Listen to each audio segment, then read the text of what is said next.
What is the name of the guy from Accenture? Excuse me? Accenture, what is the name? Alexandros Minas. Alexandros, Alexandros. yes. Είμαι ο Τάσος Θεσιάδης. Γεια, τι Είχαμε κάνεις μιλήσει με λίγο Τάσο? στο τηλέφωνο. Ναι, γεια. Τώρα μου θέλετε για ονόματα, μπορεί να πείτε είμαι co-founder και CTO. Αυτό δεν ξέρω αν Ωραία, χρειάζεται κάτι ωραία. άλλο. Όχι, όχι αυτό. Co-founder and CDO. Οκ. Yeah, yeah, yeah. If you would like to sit, χάρηκα πάρα πολύ, Αλέξανδρε, και σε ευχαριστώ πολύ σου να το point και στην ώρα ακριβώς, με διευκόλυνες πάρα πολύ. Ευχαριστώ. Και εσύ, και εσύ. Maybe you should sit. I'm in the front now. Yeah, you are. Ami is sitting here. Yeah.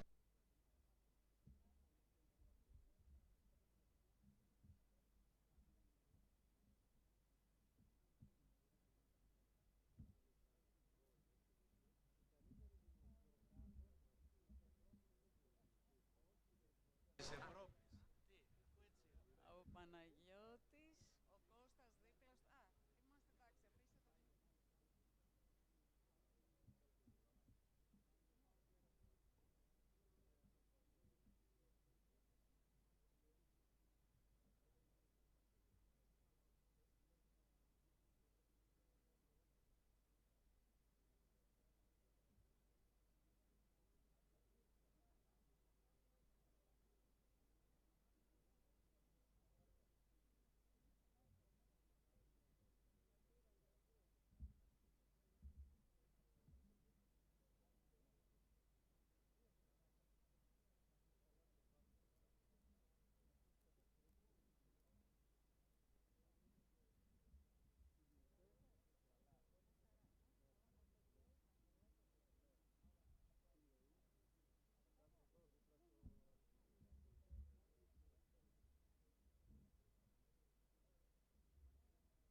είμαστε εντάξει, αφήστε το. Ανοιχτό είναι. Ladies and gentlemen, hello again. This is our second panel discussion. We built the ecosystem. Now we have to find out how we can make it grow internationally. So I would like to welcome Ami. Ami will not make an introduction since Mr. Gogolidis introduced all of you before. So you're currently a venture capitalist, but you have also been an entrepreneur in a very young age, and you have also worked for companies such as Apple. So you've got an holistic approach to the market from many sides. My question is, when you are seeking for startups to invest in, what are the key traits that will persuade you that a startup will grow internationally? Because I imagine that you want a startup that will grow internationally. Okay, so actually now I'm investor in a venture capital that focus only in machine learning technologies and deep technologies. So the answer is quite different for me and maybe for other VCs. Basically, like other VCs, we are looking for a big problem that need to be solved, that worth solving. What we are looking for is actually a competitive advantage that's based on machine learning technologies and deep technologies. And this is because what we have to give to the startups, this is how we maximize the opportunities for them. And from our perspective, if you are creating a competitive advantage that keep competitors out of the competition, that and you have a big problem that you're trying to solve, that the way to the world is quite open for you. And this is why we are specifically looking for strong teams that can lead the company. Then you are looking for big market and big opportunity. And in addition to that, we are looking for a technology competitive advantage. A good team seems to be the most necessary element in a startup. Yeah, sometimes a good team starts only from the core founding team that he will probably need to hire more talented people that will lead the company in their next phases. I mean, a good team in the early stage is not like a good team in the late stage of a company. So you probably need to look the combination of the team that can lead the company so much that they will be able to grow the company towards international markets. Thank you very much, Ami, and for observing the time limit. So, Elad, you have an extensive background in screening early stage, very early stage startups, doing innovation scouting, and also building networks of partners. But before I go to that, I would like to ask you, are you planning something for Thessaloniki? Because you're already present in Athens. Do you have any investment plans for Thessaloniki? I'll be very direct and say that after the visit here, I believe we will. That's a very good answer. I love it. It's my first time in Thessaloniki. So I've been in Greece for 1 year now, but I still haven't had a chance to come. So thank you for inviting me.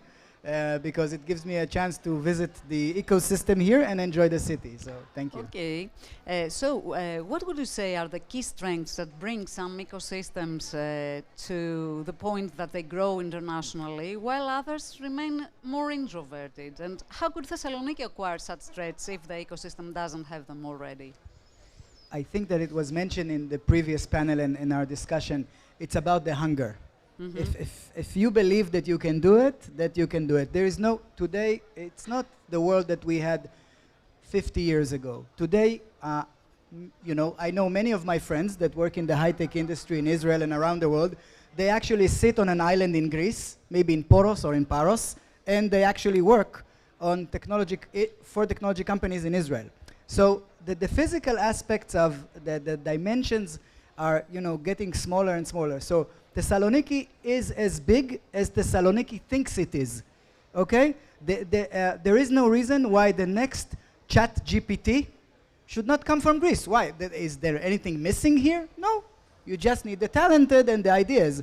The same goes to every place on Earth today. Mm-hmm. You can be a penguin in Antarctica and produce something which is meaningful. So you just, in my view, if you are hungry and you have talented people, which you have here, I mean, the sky's the limit. There is no reason why Thessaloniki is not the next biggest hub in the world. Oh, yeah. After Israel or... Again, I don't think it's a zero-sum game. I am using ChatGPT every day. I don't care who invented it. You are using, everybody's using a Discon key. Do you care that Dov Moran from Israel invented it? No, it improves your lives. I worked for a hospital for 2.5 years during COVID. Do I care who makes the vaccine? No, as long as I can get the vaccine and be healthy, right? Mm-hmm. So at the end of the day, everybody on the planet is getting better with new technology. This is my view. Well, thank you very much, Elad.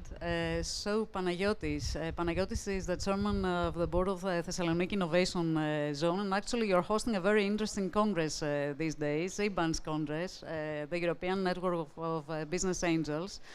So, Panagiotis, Thessaloniki seems to be on the way of acquiring a sprouting innovation ecosystem, but it's not yet especially visible abroad. So my question is, what are the 3 key moves that the city should make in order to become more visible and grow internationally? Thank you, Alexandra, for the question. 3 things. First of all, Rome was not built in one day. Let's start with this. We're in the place now that collaborate. So that's the 3 things. How we can do that is, first of all, we have to understand each other, not to go to the blue waters. So if you are doing something, not myself, the Innovation Zone of Thessaloniki, to do the same. So, but we have also to find ways, set objectives among us, and say how we can reach them. Actually, because I'm a strong believer of ecosystems.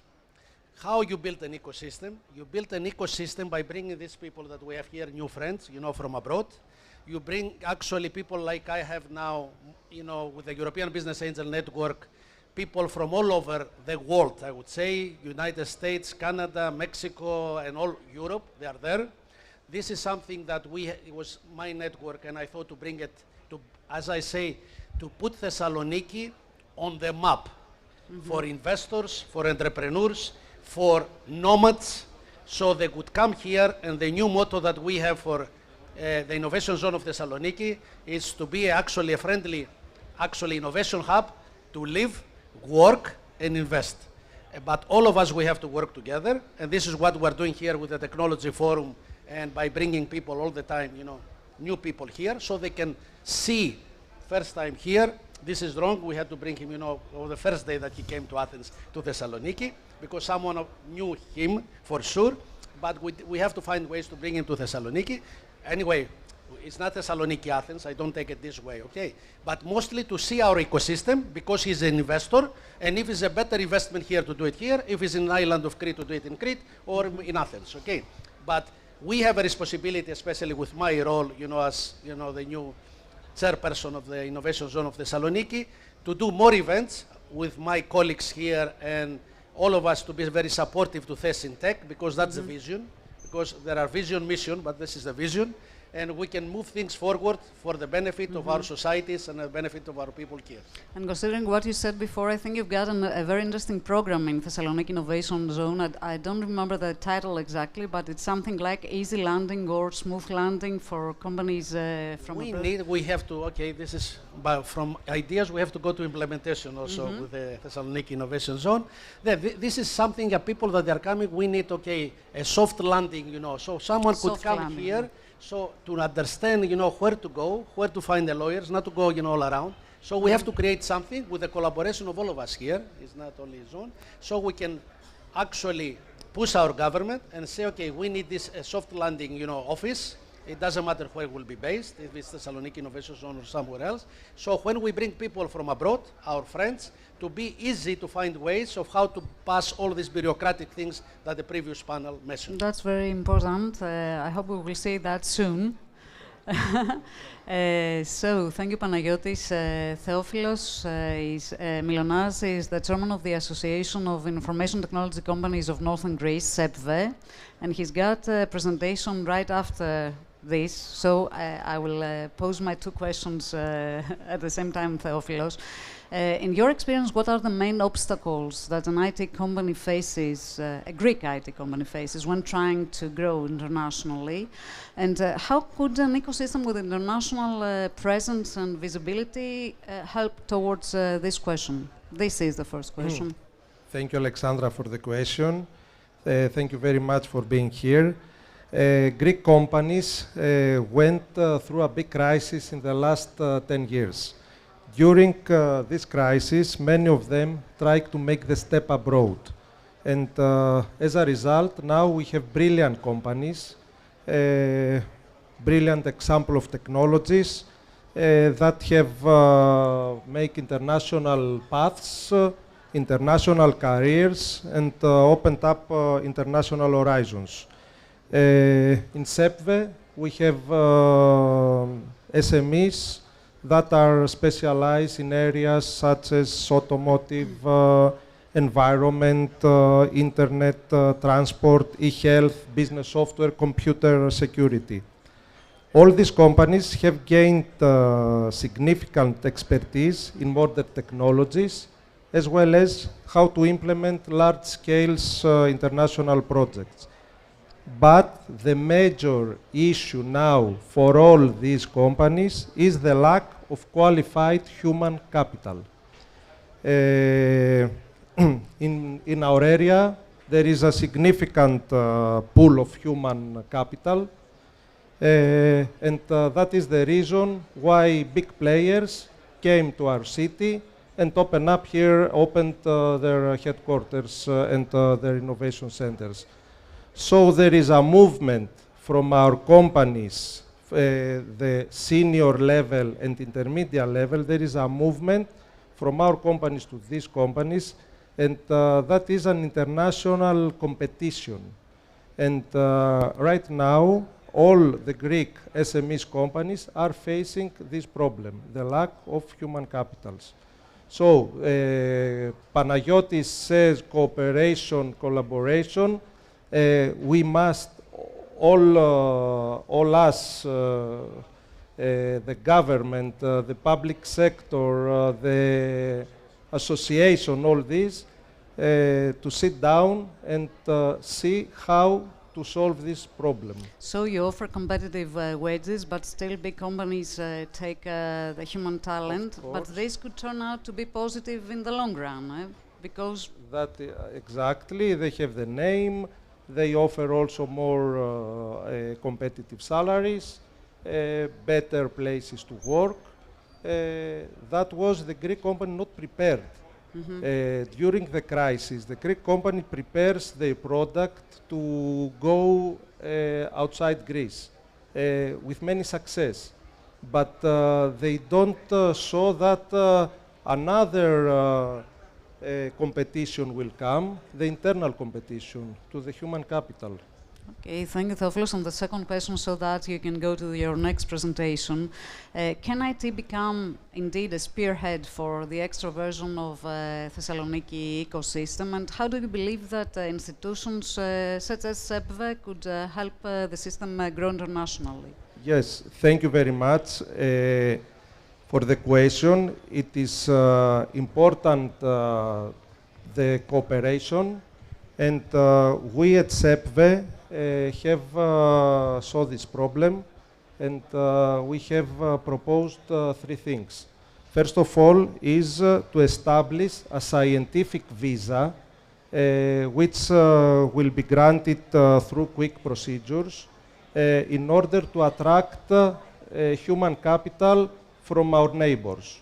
They have good brains, so we can, if we solve this, Thessaloniki is a very beautiful city. Chalkidiki is near to Thessaloniki. All this is very important to solve. It is one step to solve this problem. The second is to run executive training and specialized human capital programs to reskill and upskill people from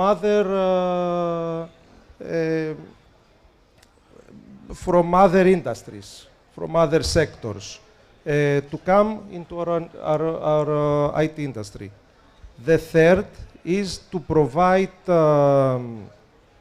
aid to technology SMEs, because right now the Greek SME is working as an incubator. In order, he takes the student from the university. The student stays to the company 1, 2, 3 years, and then he'll leave the company to the big players. So we can provide incentives to technology SMEs to help all this process. So Theophilus, thank you very much for being with us today. Thank you very much, Alexandra. Konstantinos Fouskas is the head of the Technology Transfer Office of the University of Macedonia.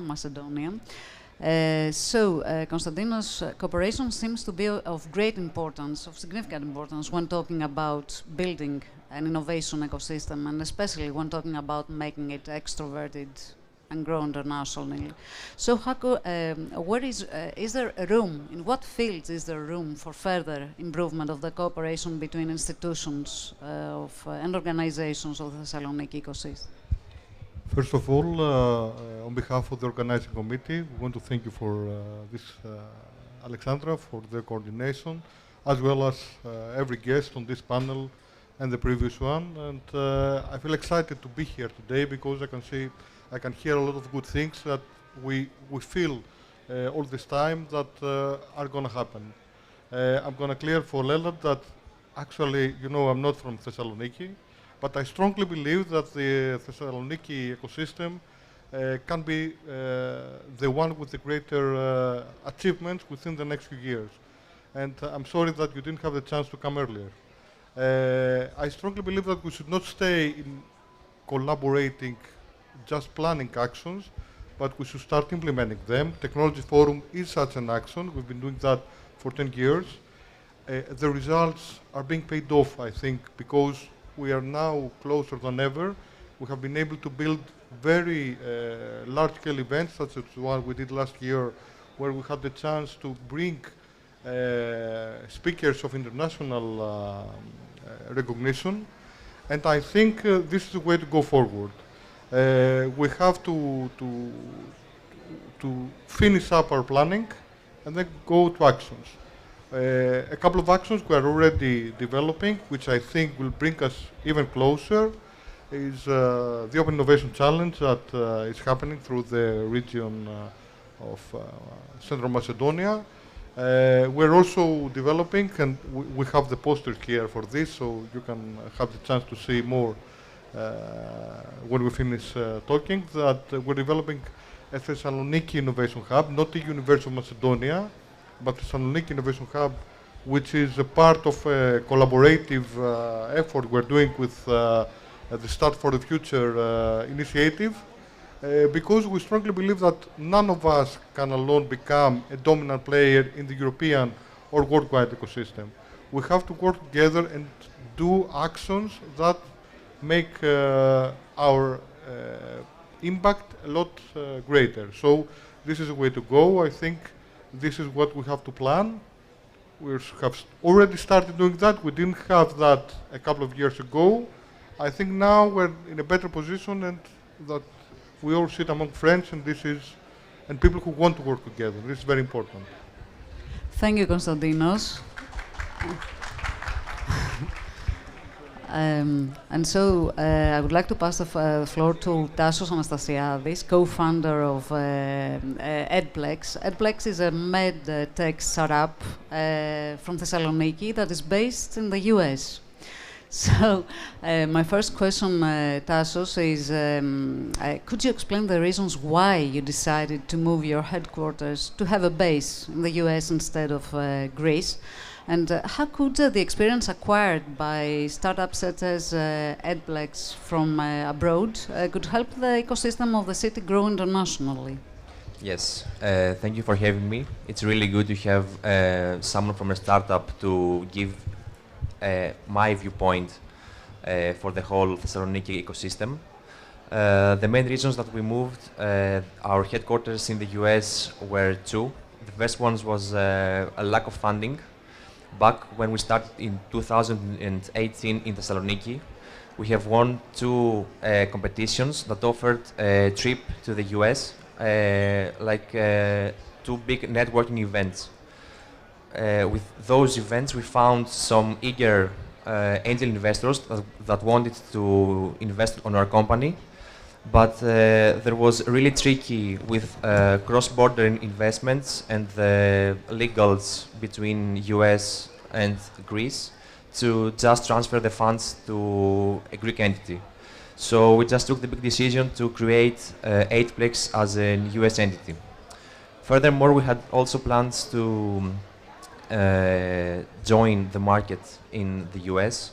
So just having a company there to create a strong foothold with all those already existing networks with angel investors can create a network that we can use with some key opinion leaders, business advisors, strategic partners in order to navigate the market in the US. So that is the next step after we have conquered Greece and Europe. Well, all those funds and all that knowledge is now being transferred here in Greece because the US entity is in the US, but we are all still here working, and we are having advisors from the US, so we're transferring knowledge. We are training the next generation of engineers or maybe young entrepreneurs who they can someday create a company like 8plex and just follow our steps and create a good and healthy startup. Thank you very much, Tassos, and also for observing the time limit. And I would like to return to Ami. Ami, we discussed this in a way. Lots have been said about what I'm going to ask you right now. But how could an ecosystem become indeed internationally visible? I imagine it's not just a matter of buildings or infrastructure or even incentives, I don't know, but also word of mouth between big companies that have invested in a particular ecosystem. So my question is, how could the Thessaloniki ecosystem become more visible internationally and attract investors, which is a main goal? Yeah, so I think we talked about the ecosystem and how it works, and in my presentation I talked about the ecosystem as a car, and maybe most of the talking here was about the government who needs to support, and the entrepreneurs and the human resources that should be encouraged to be entrepreneurs. But I want to maybe from my perspective as a venture capital, I think maybe we should talk also about the VCs and especially about the early stage VCs. I think that eventually when you are building an ecosystem, the VCs are acting like an engine, as I said, and they are actually exploit the human resource you have and the connection you have, and they are making the connection. So if you will put many VCs or small VCs that they should be an active VCs that know how to connect the dots and know how to help the entrepreneurs doing the right connections. So I think this is very important engine to put into the ecosystem in order to exploit the resource there are or the resource you want to give it. And naturally, VCs from US or from other countries, when they will establish new VCs for early stage or maybe even later for late stage, they can make the connection more easily because they are already connected internationally. Thank you very much, Ami. Elad, I can experience that things vary from country to country, but according to your experience, what are the main challenges, the main obstacles that a system faces when trying to build a network of partners? I mean, an ecosystem that wants to grow internationally, and what are the best ways to overcome these obstacles? Thank you. I actually, I was lucky to serve as an Israeli diplomat, as I mentioned, about 10 years ago in Hong Kong. And it's very interesting that 10 years ago when I arrived to Hong Kong, the discussion was similar to what we're having today. And I saw a very rapid leap in the ecosystem in Hong Kong. If you see what is going on in Hong Kong today, that you see that they have done a major leap in less than 10 years, and they are, let's say, a much more international and more advanced ecosystem than they were just 10 years ago. And they have, obviously, as we said, every ecosystem is different, but at the end of the day, you must have a group of people, like maybe that we have in this room today, that are dedicated to this, and they collaborate, they don't fight, yeah, they work together, and they push the train forward. So, and as my colleague said here, you need to have around the table all of these connections together, and because everybody here has connections outside of Greece as well. We have friends and family. We know people that run VCs in Israel. We know people that business angel investors around the world. This is the way you connect the dots. You take the right people, they are dedicated. Everybody as a single person has their own network. I know people in Hong Kong, you know people in the US, you know people all over the world. And if we can collaborate, it's always easier. If I need somebody to find, I think there's a name for it, it's the 6 degrees of separation. If I need to find somebody today in Panama City that is selling, I don't know, automobiles, I can guarantee you that in this room, within 6 phone calls, we can find that person in Panama. Okay? So, but we have to like each other and to work together. Otherwise, nobody will give me the number of that person in Panama, right? So if we work together as an ecosystem, we can achieve everything, even internationally. So it all comes back to ecosystem, not ecosystem again, Elad. Exactly. Thank you, Theophilus. So, Panagiotis, a fourth generation innovation park, Thesentech, is planned to be inaugurated in Thessaloniki over the next few years, but we also have some very strong institutions already existing, such as CERT, such as the Thessaloniki Innovation Zone, not to mention the universities. So, is there practically a way for all these institutions to collaborate even better than they do today in order to help the system grow internationally? And what would you say is the best way to achieve this? If I had the solution, I think I would be a billionaire now. Do you have the phone number of the person? Yes. Now, yeah, that's my new friend, believe me. That's my new friend for sure, you know, once we finish this. That's the most important thing. Like the IBAN that I was next, I just connect people. That was amazing, you know, that they found common things and they said, here now I'm thinking the next business to do with this person. So networking, this is important because people will understand our ecosystem, and this is what we should do more often. And thank you to Cosmas and all the team, the stakeholders of Thessaloniki. And this is a good example of collaboration, the Technology Forum, okay? All the actually stakeholders of the ecosystem of Thessaloniki, or Northern Greece, I would say, that we collaborate for the common goal to bring people here in Thessaloniki and to see, and of course they're very smart. If they like something, they will invest. If they're not like something, of course, they won't invest their money. Now, what we can do, all of them, we need them. You know, all the institutions, they should be there. In my view, because I thought with my new role a little bit more now, we don't need, okay, we're missing in Greece somewhere a conductor that the government had to do this and say, you are doing this, and you are doing this, you are doing similar, so go to the blue waters and then start collaborating, okay, do something different. So I think now what we can do with these stakeholders, but there are more than those stakeholders, because also society is there and we have to get them involved, because sometimes we have to define what is ecosystem. People have different definition of ecosystem, but this is not the time. But I can say, I have 1 minute, I can say a few things that we have to define, so we need a meeting among all these stakeholders, and it doesn't matter who is going to take the initiative, it will be the Thessaloniki Innovation Zone, Thesitech, CERT, or a university. We have to define common goals and priorities. If we like to say that Thessaloniki would like to be a global player, because that's the idea, okay, otherwise with 10 million people you cannot survive. We say to startups, you need at least 40 million people as a customers to be sustainable and to have growth. So what we can do, we have to set up priorities. Where we want to take Thessaloniki, not our individual, you know, myself, you know, what Thessaloniki Innovation Zone should play that role, but okay, we don't have that, as you know, the power, okay.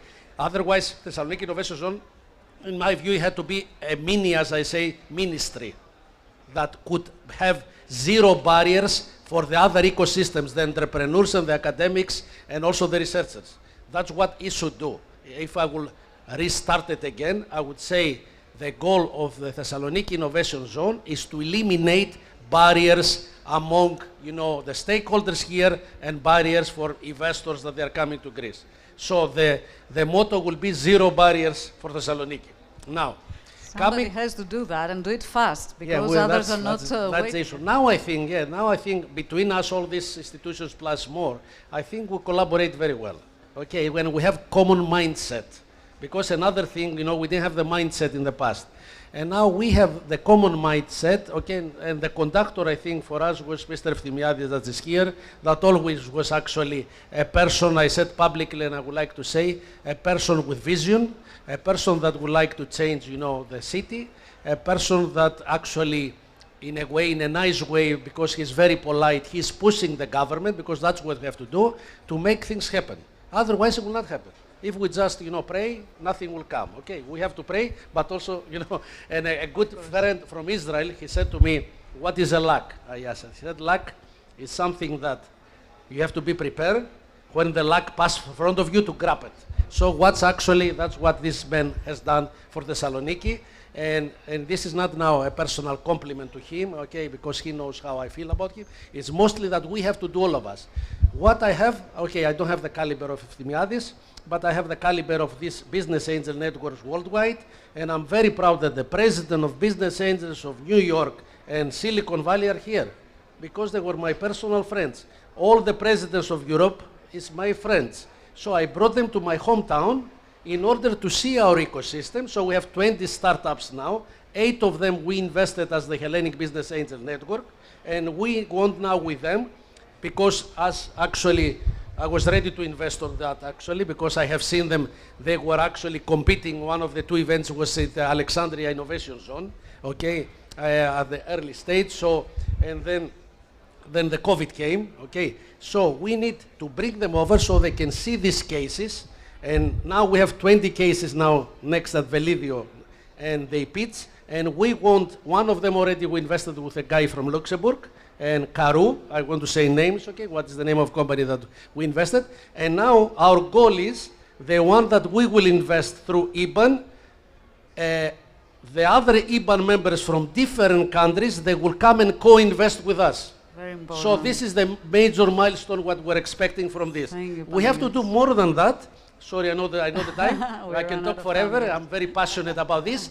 But what we can do, we need to bring friends from abroad to see our ecosystem, and Technology Forum is doing, IBAN is doing, Beyond is doing, and there are other things that we have all of us to join our forces to go ahead for that. And Alexandra, you are actually a good coordinator for this and catalyst. And thank you very much. Thank you, Panagiotis. So, Konstantinos, Elad, Ami, and Roy already spoke about building things out of zero, okay, in the desert. We have some European examples, for example, cities like Barcelona or Munich that evolved into entrepreneurship and innovation poles with an international reach. So my question is, could Thessaloniki ever become such a pole? It seems that we are getting closer, but I don't know if the answer to that question is yes, a definite yes. And how could we do that? How can we manage? Okay, thank you, Alexandra, for the question. I think my friends know, all of them, that the thing I do the most is travel. And they're making fun of me for that.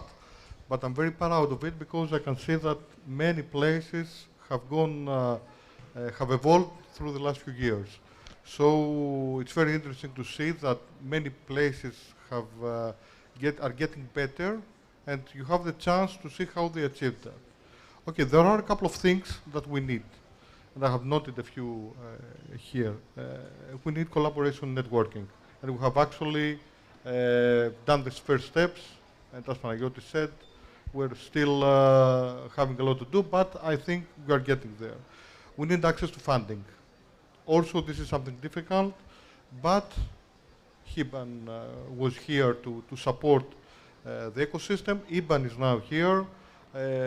We have the chance to see a lot of good startups growing, and we have the chance to see how other ecosystems are developing that. So I think we will be able to get there, and with the support, of course, of government or the EU funding that we're getting. Infrastructure and support services. We still need a lot of work there. Thessaloniki is an excellent example, but we have a few things that we have to take care of to become a more attractive city. I think Thessaloniki is a wonderful city and can attract people from all over Europe and all over the world. We need to fix things such as housing, such as transportation, but I think also we have the chance to do that. We're working toward this. The next thing is something that we have, us as universities, have to work a lot on it. It's talent development. And I think this is where we should focus on. All universities are working together now. I'm very proud to see so many of my students being here. And I really hope that this is inspiring for them, because I don't want them to just become people who would work for another company, but actually become active entrepreneurs and support the ecosystem. And I think, from what I have seen, most of them are more than capable. They need our support, and I think we'll be more than happy to do that. And the final thing is, as Ella said, is we'll have the chance to open doors. It's about international collaboration networks. And this is also something, as universities, we have started to do. This is what I was talking about, the Thessaloniki Innovation Hub. It's just a hub that has a chance through this platform, the Start for the Future platform, to collaborate within the next few minutes. Everyone who joins the platform can see that, with universities from Munich, from Lisbon, from Porto, from all over Europe, and we're expanding this to all over the world. So someone might have a great idea. He might need someone in another city to develop this idea. We have already established this connection, and I think if we work more on this, we will be able to see the outcome to be multiplied very quickly. We have seen some very good examples coming up within the last few years, and I think we're about to see much more. That was very interesting, the last one, Konstantinos, and I would like to wrap up our discussion with Tassos. Actually, I have one question of my own and another question from the audience, Tassos. My question is, as a startup that took its first steps in Thessaloniki, what were the main obstacles you may have faced? And how could these obstacles suspend the international growth of the ecosystem of Thessaloniki? So, yes, as it and of course, what would we change? What would we change as soon as possible? Okay. As it already said before, we had really trouble acquiring new talent, finding hardworking engineers, and really sticking to them for about 2 or plus years. I know that we have the great universities here in Thessaloniki that are producing great examples of candidates, but right now, even now, as a small startup, we cannot compete with the bigger companies with their higher salaries and their extra benefits. So it's kind of tricky, even now, after 5 years of working for 8plex, to have really good candidates as a core team. And the second thing, I think it's more specific to 8plex because we are a medtech company, and we need the right people. So it was really hard to find specific key opinion leaders in scoliosis. So we have to find very specific doctors that they weren't based in Thessaloniki. So that's why we had to look outside. Also, there was some problems back in 2018 with funding. That's why we tried to find funds in the US. As for the things that I want to change, I think it's already happening. In the last 2 years, we have pitched on HIBAN and EBAN to angel investors in Greece, and they are really keen on investing in our company, so we don't have to just move to the US to find all the appropriate angel investors. We are also seeing some upgrades to the ecosystem with new incubators that are helping the new startups We are also seeing some movement from the Greek universities with some events that are focused on the entrepreneurship side of the business, like competitions. I think it was like 1 month ago about digital nomads in Greece. That was it was a hackathon. Yeah, those things didn't exist 5 years ago, so I think there is already a change in Thessaloniki.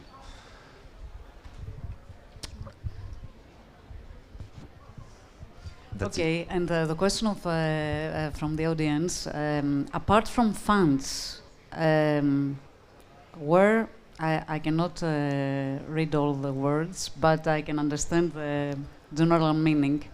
Where other in US any other services with charge or free of charge for starting a company as a Greek receiving an investment fund or something? So the question is if it's free to open to start a company. If I understood it, yes. Well, yes. And if you can have access to any other services with charge or free of charge for starting a company.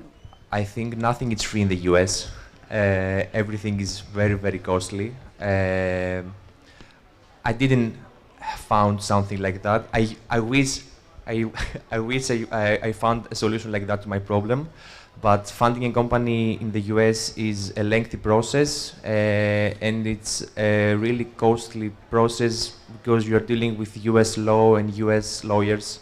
So you have to pay their rate and not the Greek lawyer's rate.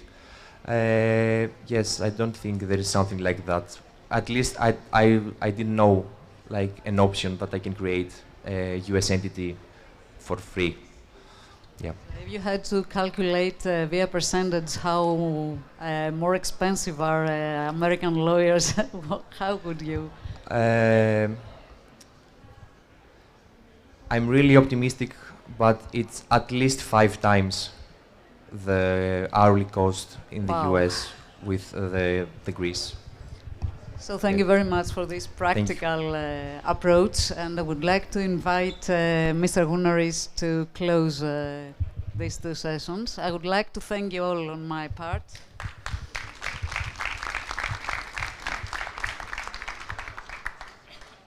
Hello. Hello. So that was the end of Technology Forum, the 10th Technology Forum. So as an organizing committee, last September 2022, we faced a big dilemma. After a very successful event, we're thinking whether to organize event this May 2023, or leave it for the next year. So eventually, we decided to do that, organize that, agreed on the topic, Spotlight on Israel, and I think it was proved that we were right. So it was a very nice event. Thank you all. Thank to all our excellent invited speakers, all the panel participants. Thank you, Beyond. Thank you all. So, if I had to summarize today's event, my feeling is that most of the ingredients for success are already there, but we're still missing a few things. We need to fill the gaps. We need to connect the dots, as already said. So we need to take a holistic approach, and it's a multiplayer game.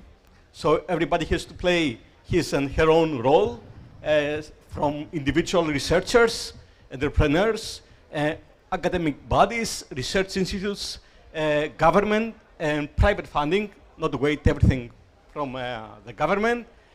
We need to cultivate, all of us, an innovation mindset and culture, not be afraid of failure or going against all odds, and anyway, so, and always think globally.